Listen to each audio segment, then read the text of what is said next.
Cuba's communist regime just lost the one thing keeping it alive, Venezuelan oil, and Trump gave them a deadline that expires in days, not months.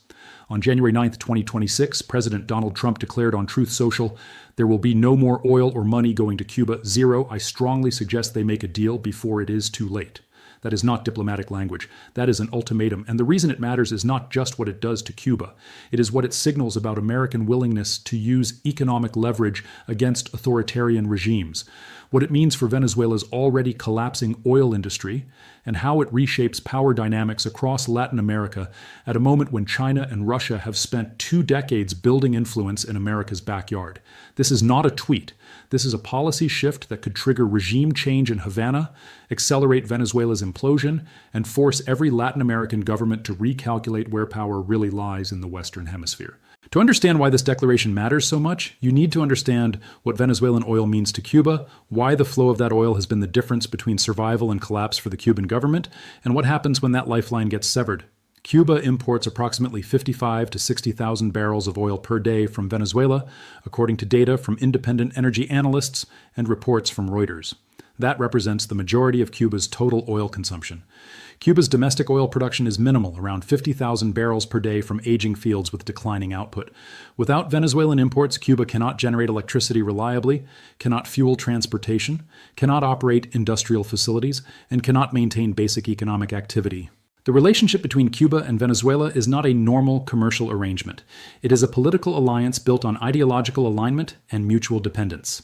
Venezuela sends oil to Cuba at subsidized rates or in exchange for Cuban medical personnel, intelligence operatives, and political support. Cuba provides Venezuela's authoritarian government with security advisors, doctors deployed to Venezuelan slums as instruments of political control, and diplomatic backing in international forums. This exchange has sustained both regimes for over 2 decades.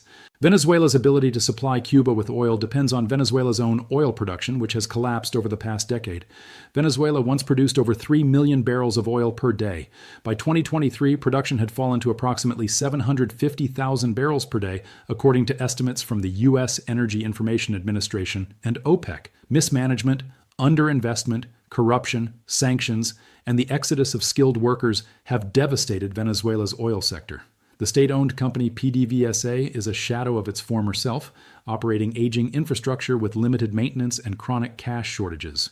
Despite this decline, Venezuela has continued supplying Cuba because the political relationship outweighs commercial logic. But that supply has come at a cost. Every barrel sent to Cuba is a barrel not sold on international markets for hard currency that Venezuela desperately needs. And as Venezuela's own economy has deteriorated, its ability to subsidize Cuba has weakened. Cuban power outages have become routine. Rolling blackouts lasting hours or days are now normal across the island. Fuel shortages affect transportation and agriculture. The Cuban government has imposed austerity measures, rationed electricity, and struggled to prevent social unrest. Trump's declaration does not just threaten to reduce this oil flow, it threatens to eliminate it entirely. No more oil or money going to Cuba. Zero. That is categorical. Not less, not reduced. Zero. And the mechanism to enforce that declaration already exists through U.S. sanctions on Venezuela's oil sector. The United States reimposed sanctions on Venezuela's oil industry in 2019 after recognizing opposition leader Juan Guaido as interim president and declaring Nicolas Maduro's government illegitimate. Those sanctions prohibit U.S. companies from doing business with PDVSA and impose secondary sanctions on foreign entities that facilitate Venezuelan oil exports. Enforcement of these sanctions has varied depending on political priorities and geopolitical considerations. The Biden administration at times relaxed enforcement, particularly when oil prices were high and energy security concerns motivated efforts to increase global supply. Trump's statement signals a return to maximum pressure. If the United States rigorously enforces sanctions on Venezuelan oil exports to Cuba, it can functionally block that trade. Venezuela relies on international shipping, insurance, and financial systems to move oil. Most of these systems touch U.S. jurisdiction at some point, making sanctions enforceable. Ships that transport Venezuelan oil to Cuba can be blacklisted, preventing them from accessing international ports. Companies that ensure those shipments can be sanctioned. Banks that process payments can be cut off from the U.S. financial system. Venezuela and Cuba can attempt to evade sanctions through ship-to-ship transfers, using flags of convenience, routing payments through non-U.S. banks, and relying on support from China or Russia. But evasion is expensive, risky, and operationally difficult at the scale required to sustain Cuba's energy needs. If the United States dedicates resources to enforcement, it can make the cost of evasion prohibitive. This is why Trump's ultimatum has teeth. Cuba cannot replace Venezuelan oil quickly or cheaply. Global oil markets are tight. Alternative suppliers would demand payment in hard currency, which Cuba does not have. Cuba's foreign reserves are depleted. Its economy has been contracting. Tourism, a major source of revenue, has not recovered to pre-pandemic levels. Remittances from the Cuban diaspora, another critical source of foreign currency, are subject to restrictions. Cuba is functionally insolvent and dependent on external subsidies to maintain even minimal economic function. Without Venezuelan oil, Cuba faces a choice: negotiate with the United States, seek alternative suppliers and somehow pay for them, or watch the regime collapse under the weight of energy shortages, economic paralysis, and popular unrest. Trump's phrase, "I strongly suggest they make a deal before it is too late," is an explicit invitation to negotiate, but it is also a threat.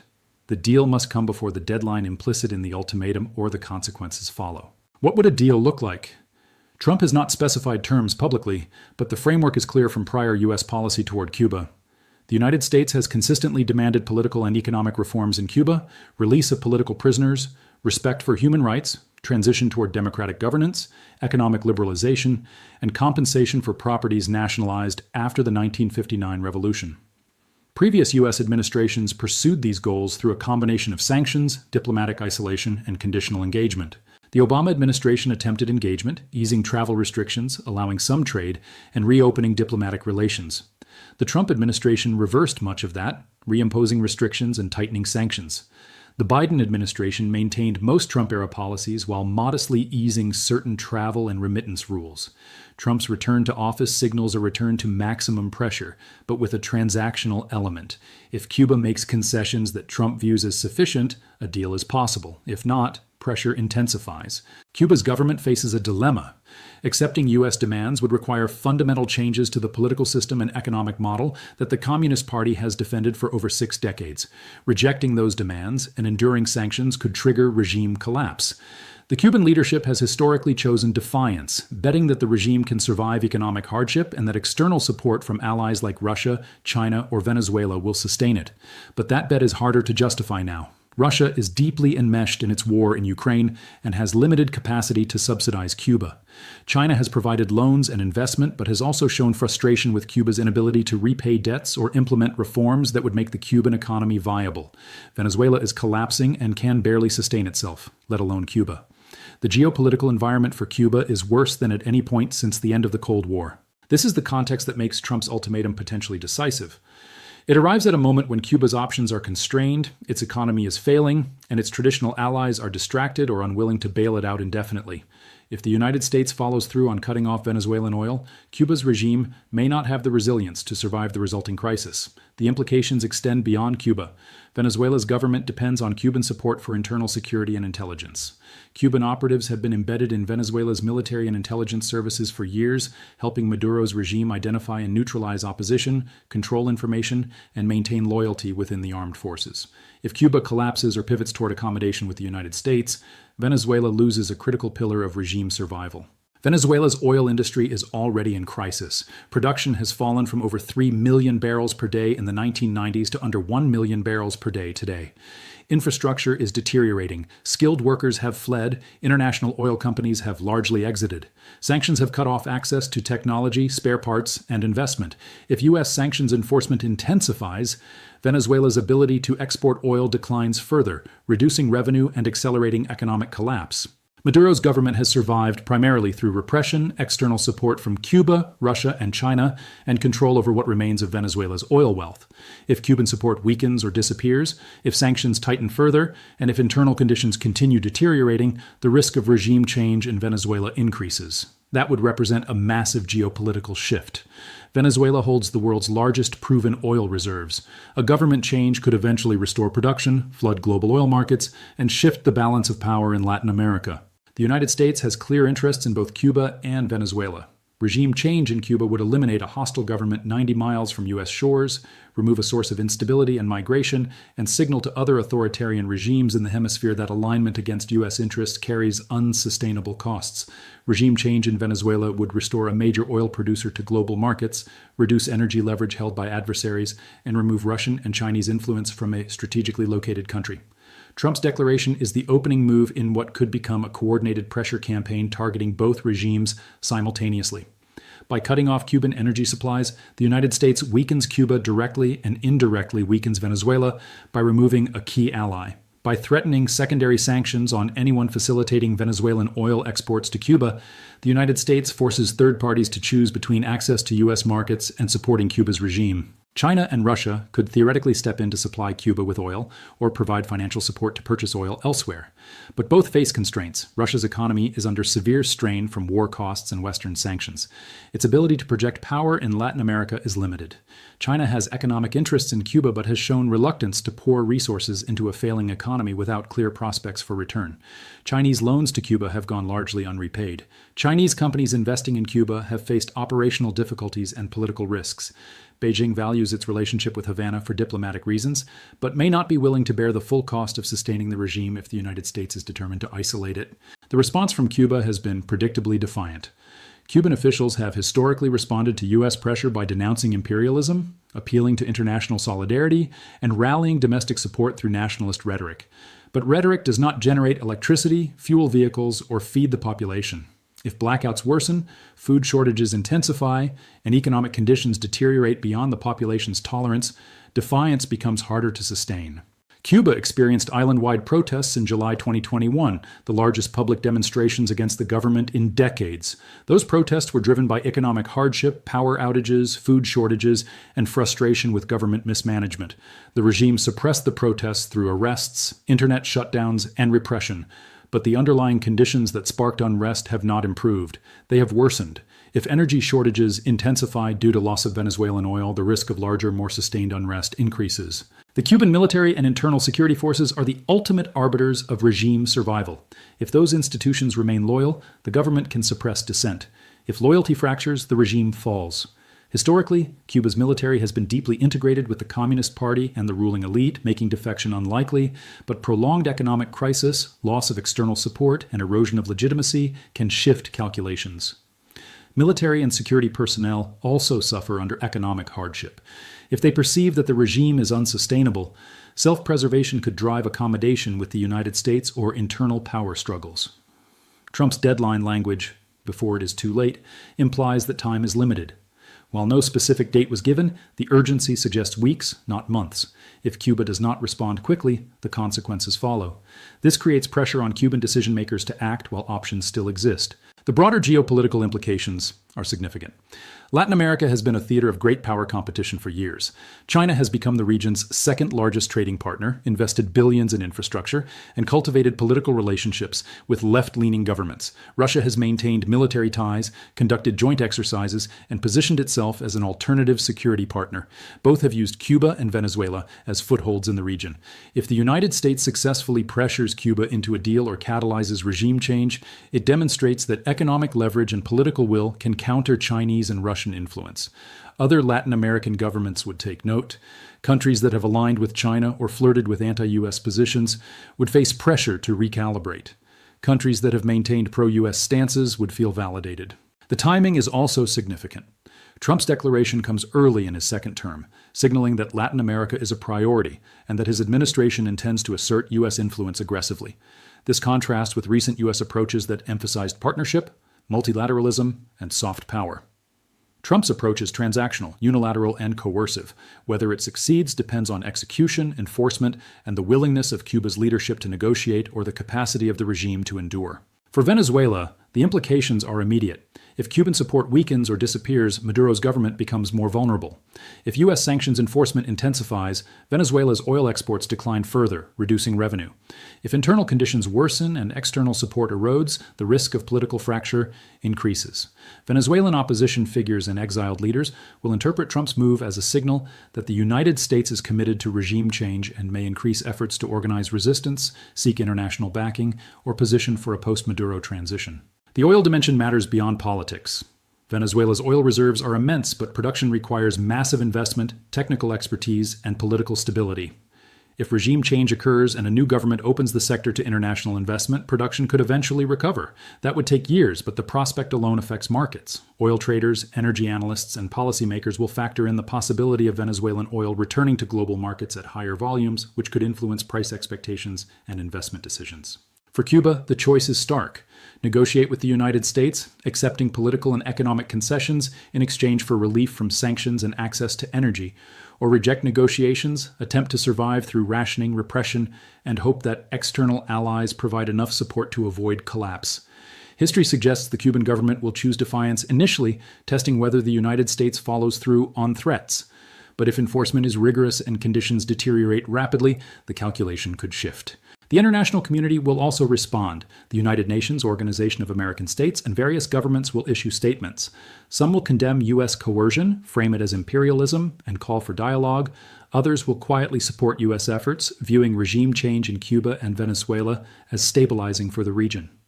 European countries may express concern about humanitarian impacts while privately agreeing that authoritarian regimes cannot be sustained indefinitely through external subsidies. Russia and China will likely provide verbal support to Cuba and Venezuela, but face difficult choices about material assistance. Both have strategic interests in the region, but also face competing priorities elsewhere. Russia's focus is Europe and Ukraine. China's focus is Asia, Taiwan, and managing U.S.-China relations. Neither may be willing to expend significant resources propping up failing regimes in Latin America if the cost is high and the prospects for success are low. The humanitarian dimension cannot be ignored. Cutting off oil to Cuba will cause immediate hardship for the Cuban population.